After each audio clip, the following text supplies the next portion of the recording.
మొన్న America B-2 bomber తీసుకెళ్లి ఇరాన్లో ఉన్నటువంటి అణుస్థావరాల మీదన బాహుబలి బాంబులు వేశారని చెప్పారు కదా.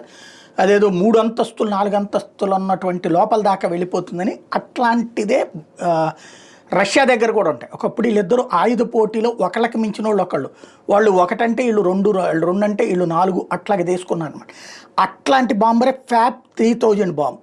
ఇది తీసుకెళ్లి రష్యా ఇప్పుడు ఏకంగా కేర్సన్ దగ్గర లాజిస్టిక్ వంతెన, అంటే ఉక్రెయిన్ వాళ్ళకి కేర్సన్లో ఆయుధాలు సరఫరా చేసేటటువంటి వంతెన ఏదైతే ఉందో ఆ వంతెన మీద వేసింది రష్యా.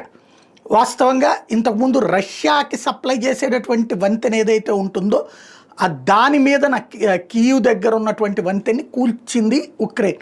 దానికి ప్రతిగా యూరప్ దేశాల నుండి వచ్చేటటువంటి ఆయుధాలను పోలాండు ఆ పక్కన ఉన్నటువంటి దేశాల నుండి ఉక్రెయిన్